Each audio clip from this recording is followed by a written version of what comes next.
Ya.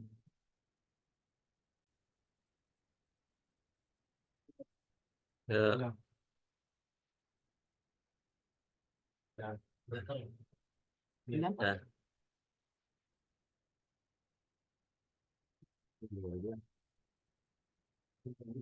dari sini.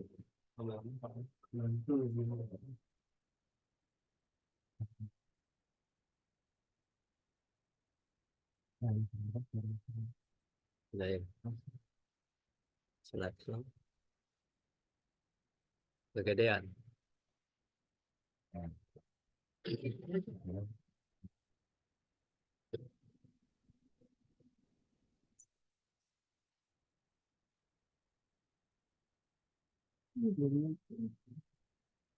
Yang udah bagus. Itu direkam. Assalamualaikum warahmatullahi wabarakatuh. Alhamdulillahi nahmaduhu wa nasta'inuhu wa nastaghfiruh wa na'udzu billahi min syururi anfusina wa min sayyiati a'malina. May yahdihillahu fala mudhillalah wa may yudlil fala hadiyalah. Asyhadu an la ilaha illallah wa asyhadu anna Muhammadan abduhu wa rasuluh. Sallallahu ta'ala fi Qur'anil Karim. A'udzu billahi minasyaitonir rajim. Bismillahirrahmanirrahim. Walaqad basarnal Qur'ana li zikri fahal minal muzkirin. Sadaqallah. Syukur alhamdulillah kita aturkan kehadirat Allah Subhanahu wa taala. Pagi hari ini kita menikmati cuaca yang sejuk ya. Sehingga kita di tempat ini kita dapat untuk mempelajari ayat-ayat Allah. Mudah-mudahan Allah memberikan hidayah kepada kita semua agar kita menjadi orang-orang yang dipilih Allah menjadi manusia seperti pilihan para nabi, para sahabat, dan orang-orang soleh. Dan inilah yang diharapkan oleh Nabi. Taraktu fikum amraini wa in tamassaktum falan tadilu abada. Kami tinggalkan dua pusaka. Mudah-mudahan kamu tidak akan sesat selama-lamanya, yaitu kitabullah dan sunnah Rasul. Ayat ini adalah pesan yang disampaikan oleh Nabi itu. Kita selalu dengungkan, walaupun 2 kali seminggu masih terseok-seok. Mudah-mudahan ini akan bisa lebih lancar ke depan. Tolong dibaca tuh, mulai dari ayatnya.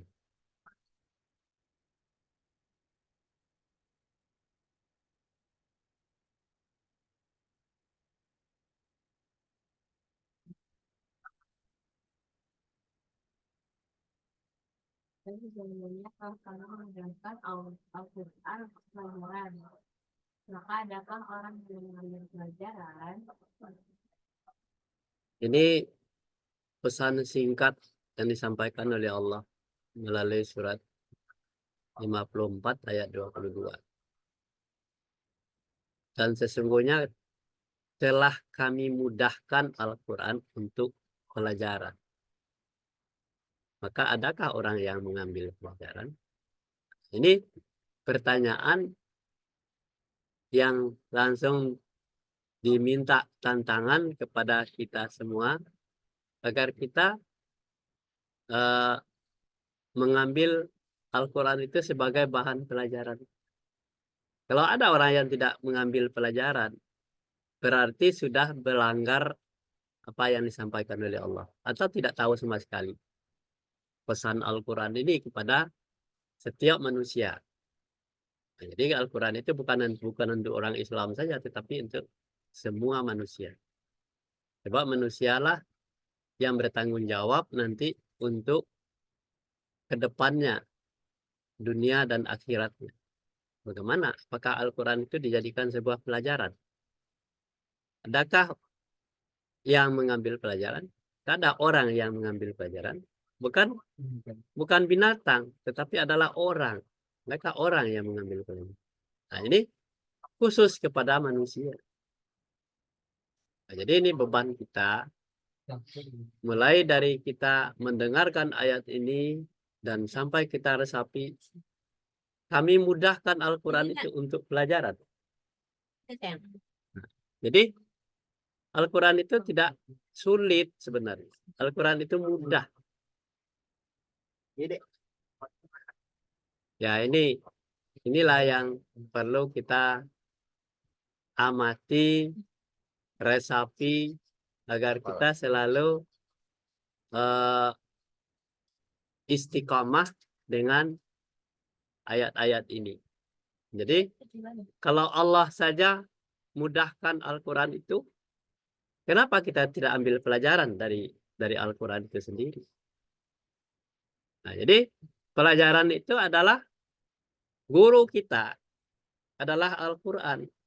Kalau kita berguru kepada orang, kepada ustadz, kepada kiai, kita tidak akan mendapatkan pelajaran. Tetapi kalau kita baca Al-Quran, itu adalah guru kita, pedoman hidup manusia. Adakah orang itu ngambil pelajaran? Atau hanya Al-Quran itu hanya dibaca saja? Dibaca tulisan Arabnya, kemudian setiap huruf dapat pahala, kemudian masuk surga. Apakah itu yang dimaksud oleh Allah? Atau dibaca tulisan Arabnya, tafsirnya, kemudian menjadi pengetahuan. Apakah Al-Quran itu dibaca tulisan Arabnya, terjemahannya, ditafsirkan, diprogramkan, dilaksanakan, disiarkan, dan menjadi gaya hidup? Nah, ini maunya Allah. Al-Quran itu dibaca, dipelajari, dipahami, ditafsirkan, diprogramkan dalam kehidupan kita untuk menjadi dilaksanakan dan disiarkan. Nah, siar salah satu di antaranya siarnya Pak hari ini. Kita nyampaikan ayat-ayat ini adalah salah satu siar. Ini maunya Allah, maunya Rasulullah itu seperti ini. Seperti taraktu fikum amraini fa illam tamasaktum falan tadilu abada. Kami tinggalkan dua pusaka, yaitu kepada manusia untuk menjadi sebuah pedoman. Mudah-mudahan tidak akan sesat selama-lamanya. Jadi orang-orang yang sesat adalah orang-orang yang tidak mengambil pelajaran dari Al-Quran. Nah, ini kita dalami. Sesungguhnya telah kami mudahkan Al-Quran itu. Kalau Al-Quran itu mudah, kenapa kita tidak mau gitu untuk menjadikan pelajaran? Maka adakah orang yang mengambil pelajaran? Kalau dipertanyakan adakah orang yang mengambil pelajaran, tetapi ada orang yang tidak mengambil pelajaran. Nah, ini yang harus kita tatap kalimat-kalimat ini untuk meresapi kepada diri kita masing-masing. Sebab apabila kita dipanggil oleh Allah, kita akan sudah siap untuk menerima. Kalau ditanya, Al-Quran itu kan sudah dimudahkan untuk dijadikan pelajaran. Kenapa kamu tidak ngambil pelajaran? Nah, ini salah satu di antaranya teguran untuk semua manusia. Jadi bukan orang yang beriman aja. Kita lanjut ya. Baca tuh Qurannya. Sudah sama ya. Sama.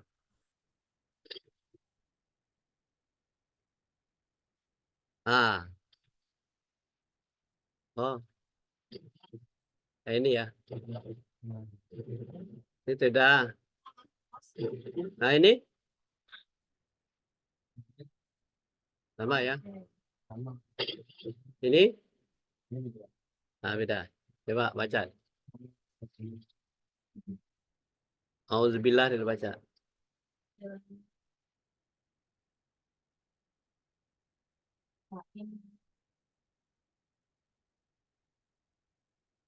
Bilisanika.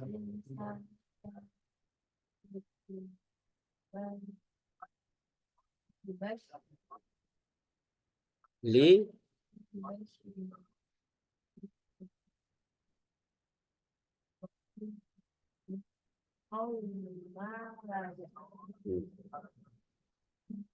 maka sesungguhnya telah kami tinggalkan Al-Quran itu dengan darah kamu, maka kamu dapat memberi kabar pikiran itu kepada orang-orang yang bertakwa, dan agar kami memberi peringatan dengan kepada kaum yang membangkang. Ya. Allah di surat 19 ayat 97. Tadi Al-Quran itu dimudahkan agar kita mendapatkan pelajaran. Kata Allah, sesungguhnya telah kami mudahkan Al-Quran itu diulang lagi. Kami mudahkan Al-Quran itu surat yang berbeda dengan bahasamu. Maksudnya bahasa Arab kemudian diterjemahkan menjadi bahasa kita sendiri. Agar kamu dapat memberikan kabar gembira dengan Al-Quran itu kepada orang-orang yang bertakwa. Nah, jadi tadi kepada orang saja, tetapi sekarang kepada orang yang bertakwa. Yang mengambil pelajaran tadi baru dia menjadi orang yang bertakwa. Agar kamu memberikan peringatan dengannya kepada kaum yang membangkang. Siapa itu yang maksudnya kaum yang membangkang? Berikan peringatan. Adalah orang-orang yang tidak mau mengambil pelajaran tadi. Itu termasuk kaum yang membangkang. Selama-lamanya sampai mati dia tidak mau mengambil pelajaran dari Al-Quran, berarti dia kaum yang membangkang. Tetapi wajib bagi kita untuk menyampaikan kepada orang-orang yang agar dia menjadi orang bertakwa, agar kaum yang memberikan peringatan itu adalah kaum-kaum yang membangkang. Kalau orang-orang yang tidak membangkang, berarti dia sudah mengambil pelajaran dari Al-Quran itu sendiri. Nah, ini maksud Allah. Kalau Allah itu selalu sesungguhnya telah kami mudahkan Al-Quran itu. Kalau secara kasarnya, hei, sudah kami mudahkan itu Al-Quran kepada kamu dengan bahasamu, ya, agar kamu dapat memberikan kabar gembira dengan Al-Quran itu kepada orang-orang yang bertakwa. Orang yang bertakwa diberikan kabar gembira, ya kan? Kalau dia bertakwa, kabar gembira apa? Janji Allah kepada orang-orang yang bertakwa itu adalah surga seluas langit dan bumi yang disediakan untuk orang-orang yang bertakwa, ya kan? Di surat berapa tuh? Ali Imran, ya. Surat Ali Imran ayat 133 134. Kemudian kata Allah dalam Al-Quran itu, ya, sesungguhnya kami berikan surga seluas langit dan bumi kepada orang-orang yang bertakwa. Siapa orang-orang yang bertakwa itu? Orang-orang yang menafkahkan hartanya di waktu lapang dan sempit. Memaafkan kesalahan orang lain. Ya kan? Selalu berbuat baik. Itulah ciri-ciri orang yang akan mendapatkan surga seluas langit dan bumi. Ini maksudnya kabar gembira yang diberikan kepada orang-orang yang bertakwa itu. Kalau kita menjadi orang bertakwa, surga diberikan oleh Allah seluas langit dan bumi yang disediakan untuk orang-orang yang bertakwa. Orang-orang yang bertakwa itu ciri-cirinya apa? Menafkahkan harta di waktu lapang dan sempit. Tidak ada harta, tetapi kita punya ilmu disampaikan kepada orang. Itu sudah sama dengan menafkahkan harta. Nah, waktu lapang dan sempit, tidak menafkahkan harta, tidak menunggu kaya dulu harus menafkahkan harta. Tetapi kita, apa yang ada sama kita? Ada tenaga, ada pikiran, ada semuanya untuk membantu orang-orang yang di sekeliling kita yang masih lemah menurut pandangan kita. Itu semoga mengarahkan anak-anak kita, mendidik anak-anak kita, masuk menafkahkan harta. Mencari rezeki, mencari nafkah, keluar dari rumah, itu adalah dengan nilai agar kita menyelamatkan keluarga kita dari tidak miskin, agar dia selalu bertakwa kepada Allah. Kemudian menahan amarah, ya kan? Salah satu di antaranya setan itu selalu mengiringi manusia itu agar dia marah. Nah, menahan amarah, memaafkan kesalahan orang lain. Yang paling sulit di dalam hidup ini adalah memaafkan kesalahan orang lain. Kenapa kita merasa kita lebih hebat, lebih bagus, lebih benar? Tidak mau memaafkan kesalahan orang lain. Tidak boleh. Dan ini tidak termasuk ciri-ciri orang bertakwa. Jadi orang yang bertakwa itu menafkahkan harta di waktu lapang dan sempit, memaafkan kesalahan orang lain, menahan amarah. Kemudian selalu melakukan perbuatan kebajikan. Nah, salah satu kebajikan yang kita pelajari hari ini adalah mempelajari kitab-kitab Allah itu untuk mengisi ruang hati kita menjadi manusia yang lembut. Ya, manusia yang ramah, manusia yang tidak memarah, manusia yang pemaaf, manusia yang sabar. Itulah orang-orang yang bertakwa. Itu yang akan mengisi surga seluas langit dan bumi. Kita lanjut.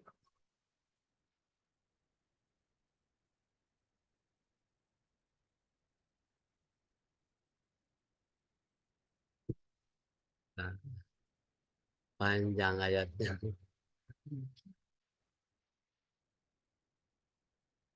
Siapa yang baca tuh? Baca sih. Pak, auzubillah.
Nah, kalau kita baca surat ini ya, kita perhatikan. Kadang-kadang kita tidak ngerti sama sekali apa itu maksudnya, ya kan? Kalau orang Arab itu pasti dia ngerti langsung, begitu dibaca langsung ngerti. Makanya manusia itu harus belajar dari Al-Quran ini. Kalau dia inna rabbaka ya'lamu annaka taqumu adn. Sesungguhnya Tuhanmu, kan kalau kita ngerti bahasa Arab nih, sesungguhnya inna rabbaka, sesungguhnya Tuhanmu, ya'lamu, memberikan pengetahuan kepadamu, anta natakuna. Kita lihat terjemahan. Baca terjemahannya. Dira, baca Dira. Terjemahannya, bahasa Indonesianya.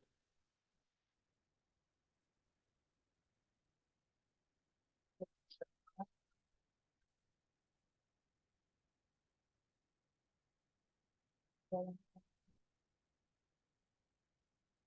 malam dan siang Allah dan terus bahwa ini sudah menunjukkan mereka langsung memberi kebenaran kepadanya karena itu baca dan tidak bagaimana mendapatkan mengetahui bahwa akan ada di antara kamu orang yang sakit dan orang yang mengatakan ini menjadi sebelumnya orang ada dan orang yang ini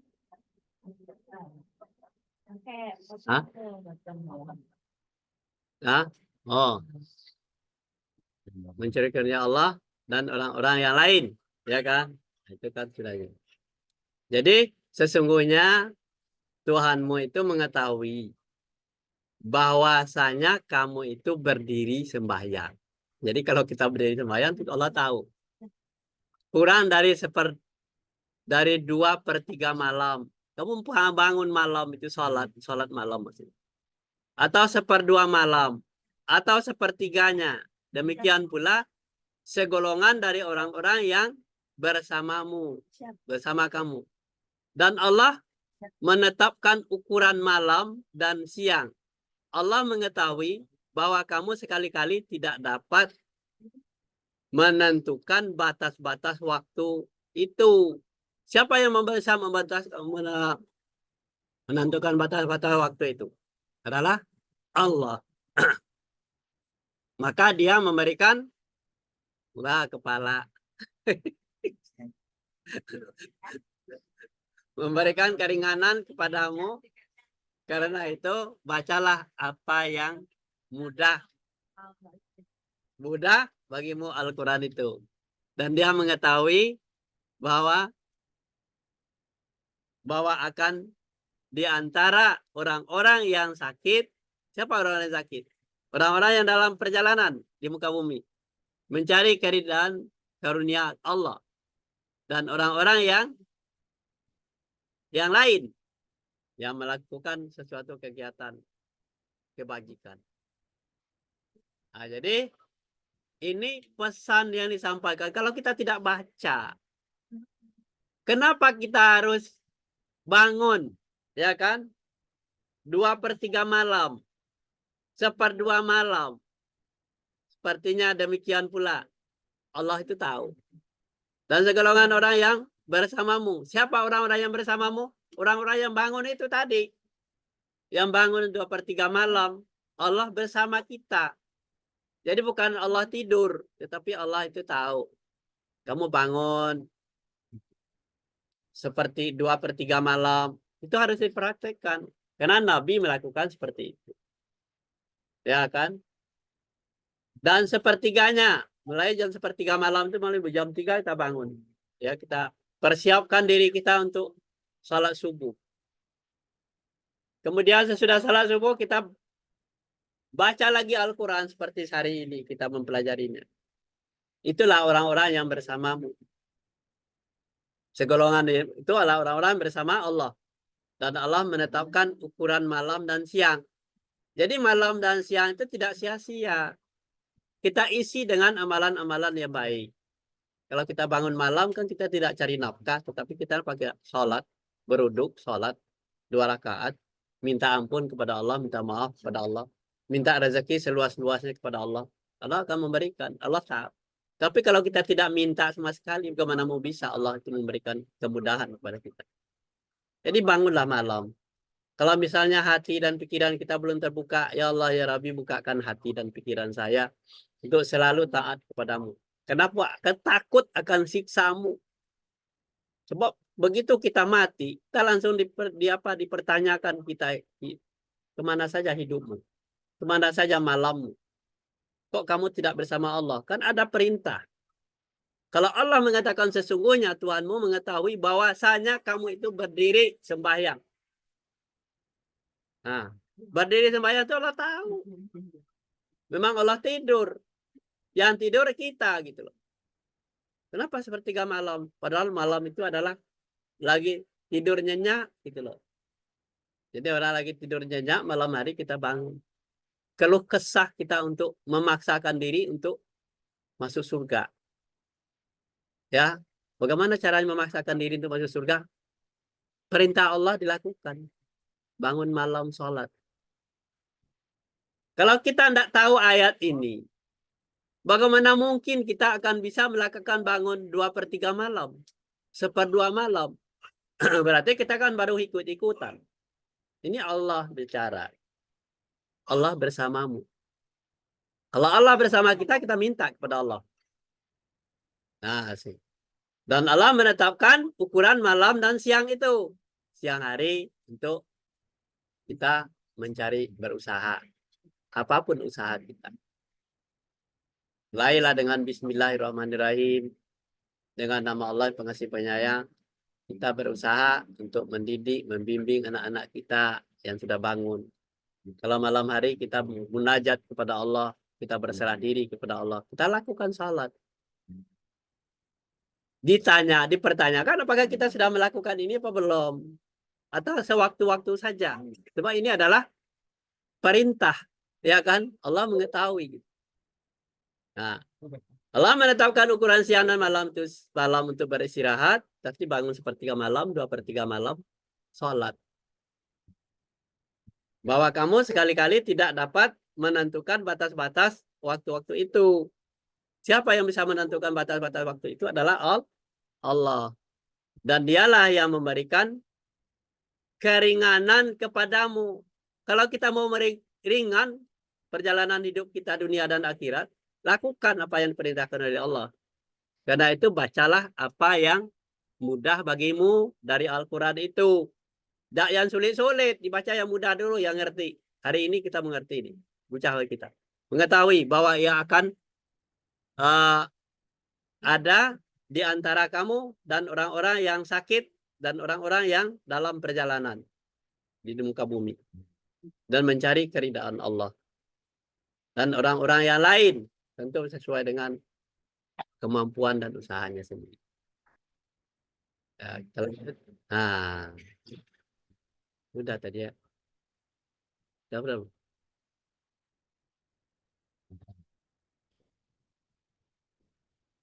Udah ya.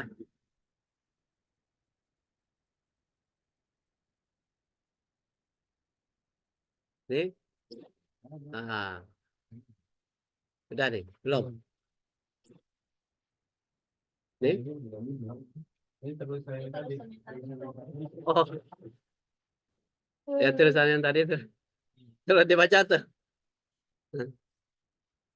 Kamu sebagai Allah dan orang-orang yang lagi berperang di jalan Allah, maka bacalah apa yang mudah bagimu dari Al-Quran yang diberikan sebagian kebaikan dan bagaimana penjelasan kepada Allah penjelasan yang baik.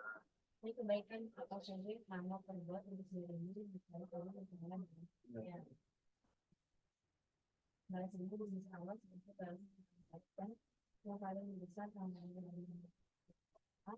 dan mohonlah ampunan kepada Allah, sebenarnya Allah Maha Pengampun dan Nah, ini lanjutan yang tadi ya. Mencari karunia Allah. Dan orang-orang yang lain tadi ya. Orang-orang yang lain lagi berperang di jalan Allah. Orang-orang yang lain berperang. Kalau kita mencari karunia Allah, ya dengan cara sesuai dengan kemampuan kita. Yang berperang di jalan Allah, yaitu seperti orang-orang yang mujahidin, berjihad, ya kan? Nah, itu dia berperang di jalan Allah. Maka bacalah apa yang mudah ya bagimu dari Al-Quran itu. Jadi Allah memberikan kebebasan kepada kita untuk mencari Al-Quran yang mudah. Dirikan salat. Nah, mendirikan salat itu apa yang bacaan salat itu kita pelajari dulu pemahaman. Apa sih maksudnya kita salat? Tunaikan zakat. Kalau bukan hanya dengar-dengar saja tetapi Al-Quran sudah bicara. Berikan pinjaman kepada Allah, pinjaman yang baik. Apa pinjaman yang baik tadi? Yaitu mendirikan sholat, baca Al-Quran, ya kan? Dirikan sholat, sembahyang, bayarkan zakat, itu pinjaman yang baik, ya kan? Dan kebaikan apa saja yang perbuat untuk dirimu, niscaya kamu memperoleh balasannya di sisi Allah, ya kan? Sebagai balasan yang paling baik, yang paling besar pahalanya, yaitu memohonlah ampun kepada Allah. Sesungguhnya Allah Maha Pengampun dan lagi penyayang. Jadi mohon ampun itu hanya kepada Allah. Karena Allah itu Maha Pengampun dan penyayang. Ini tugas wajib setiap manusia yang harus dilaksanakan kalau dia mau mendapatkan surga seluas langit yang bumi tadi. Kalau dia diam-diam saja, tidak mau melakukan sesuatu kegiatan, mempelajari Al-Quran, berusaha untuk menjadi orang baik, Allah tidak akan memberikan petunjuk dan hidayah. Nah, ini yang perlu kita kurang ini ya, kurang tekan. Iya, iya. Jadi itulah kira-kira pesan yang disampaikan oleh Allah. Kita baca satu ayat lagi panjang.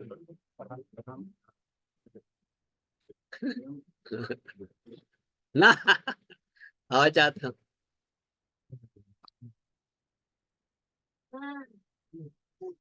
Baca auzubillah dulu.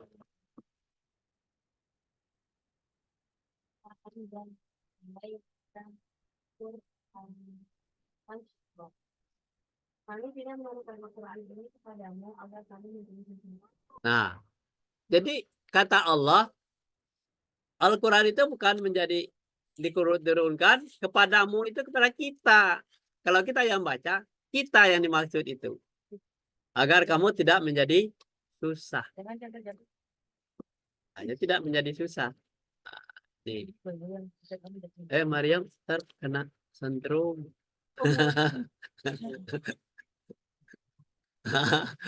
Ya, jadi kami tidak akan menurunkan Al-Quran itu. Kata Allah, Quran itu bukan untuk menjadi susah, agar mudah. Nah, kita lanjutin.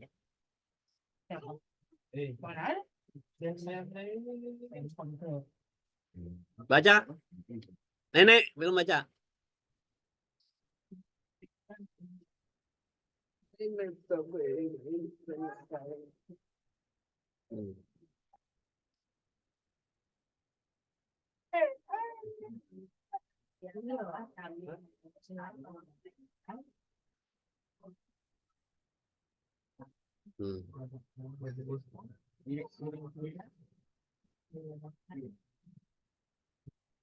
Ya. Ya. Pengurusan ya. Jadi mewujudkan berbuat baik kepada seluruh makhluk ciptaan Allah. Jadi kita berbuat baik itu bukan untuk diri kita sendiri, seluruh makhluk. Seperti kita merawat tanaman, menegur orang agar jangan orang terjebak kepada kesesatan. Itu salah satu diantaranya mewujudkan seluruh makhluk. Jadi itu peradaban yang seperti itulah yang sudah diberikan oleh Allah kepada Nabi besar Muhammad SAW. Maka kami mengutusmu akan menjadi rahmat bagi semesta alam. Jadi peradaban apa yang diberikan oleh Allah kepada Nabi? Yang pertama, Nabi itu memberikan contoh dan teladan. Ya, yang pertama dari segi tata krama di dalam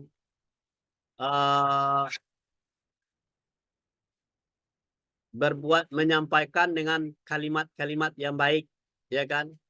Apa kalimat-kalimat yang baik dan tak pernah menjatuhkan kalimat-kalimat yang buruk. Itu salah satu peradaban. Kalau orang memarahi dia senyum saja dan tidak marah. Itu salah satu diantaranya sifat-sifat yang kemudian kasih sayang. Ya, sifat yang berikutnya adalah kasih sayang. Dia sayang kepada semua makhluk. Ada orang ketika dia orang Yahudi, ya kan, orang buta, kalau dia mau berjalan, ya kan, berjalan pergi berdakwah, orang buta itu selalu duduk. Tidak ada orang itu yang peduli padanya. Tetapi Nabi menunjukkan bahwa dengan rahmatan lil alamin, dengan kasih sayang tadi, dia menyuapin orang buta itu dengan makanan-makanannya, menyampaikan, ya kan, sehingga dia bertanya, apa kalimat-kalimat orang buta itu?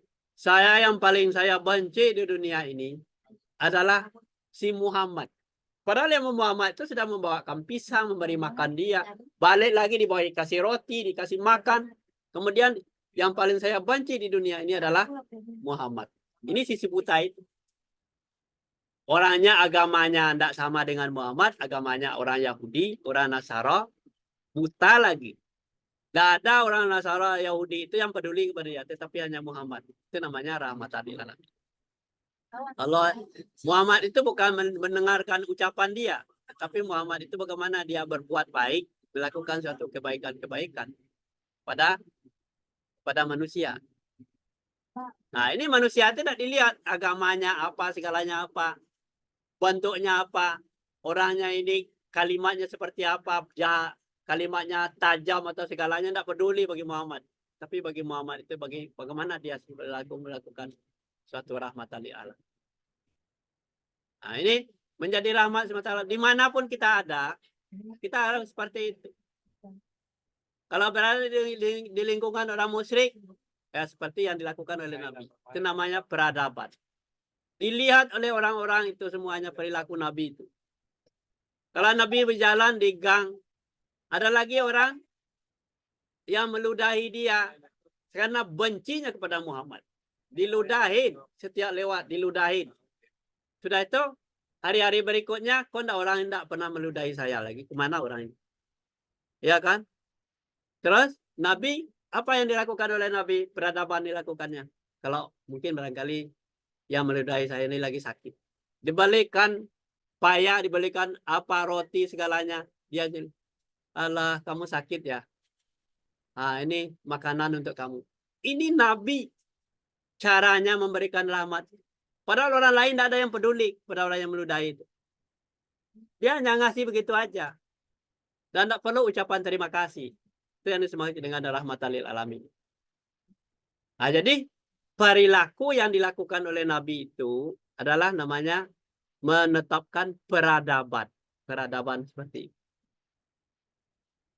Nah, kemudian Nabi itu diajarkan berdagang, diajarkan bercocok tanam, berkebun segalanya. Itu untuk siapa? Ketika bertanam, itu belum tentu dia menikmati hari itu. Tetapi mungkin barangkali dengan generasi berikut. Seperti nenek moyang kita dulu nanam duren, dia sudah mati. Duren itu baru tumbuh ratusan tahun yang akan datang. Tapi yang menikmati siapa orang-orang yang hidup. Itu yang menjadikan sebuah cara Nabi mengajarkan kepada manusia. Jadi manusia itu yang hari ini ditanam, belum tentu dia mematik hari ini, tetapi dia mematik nanti. Setelah dia mati, didoain siapa ini orang yang memberikan. Ditanam di bumi, ditancapkan di bumi, kemudian dia tidak menikmati buahnya, tetapi hasilnya itu dinikmati oleh orang-orang belakangan. Dan tidak perlu ucapan terima kasih. Kenapa dia tidak kenal juga orang yang menikmati buah-buah durian? Nah, inilah salah satu contoh peradaban yang ditanamkan oleh Nabi. Kemudian, apalagi perbuatan baik yang ditetapkan kalau para sahabat itu melakukan suatu kebaikan, kemudian Nabi diam saja. Ini namanya sunnah qauliyah tadi, mengucapkan dengan ucapan kalimat-kalimat yang baik. Kemudian dengan peradaban memperlihatkan perilaku kepada orang-orang di sekeliling dia. Kemudian dengan takririyah, yaitu sunnah takririyah itu menetapkan bahwa ini perbuatan baik dan apalagi. Misalnya anak kita melakukan satu kebaikan untuk diri dia sendiri, tidak ditegur lagi, tetap karena itu sudah baik. Karena kita tahu yang baik, ini yang salah. Nah, ini namanya sunnah takririyah.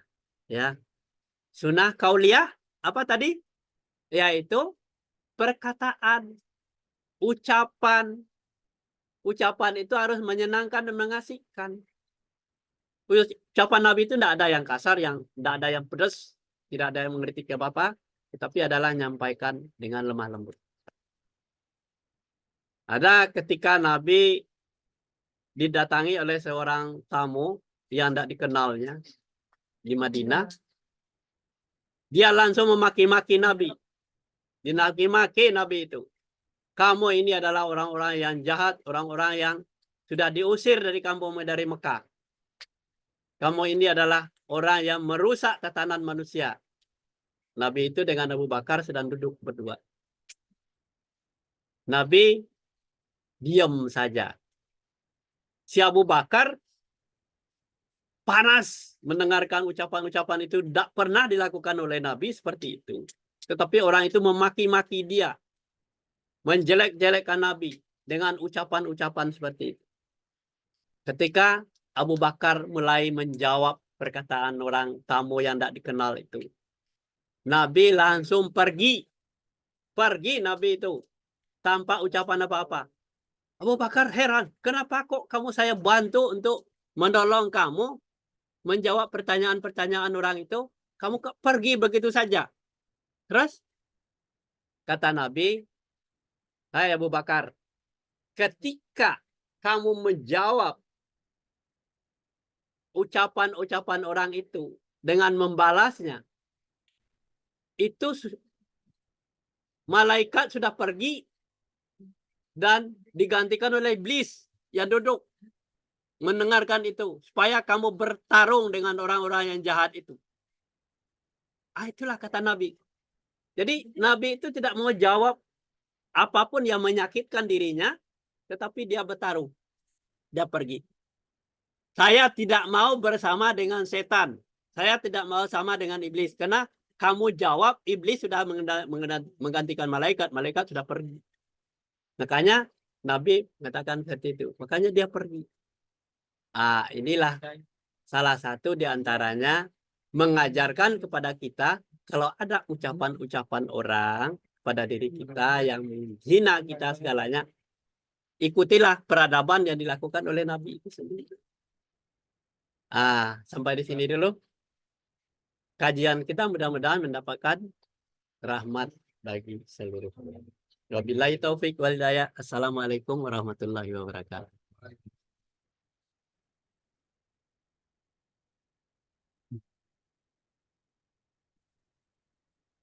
Di apa nih? Apa?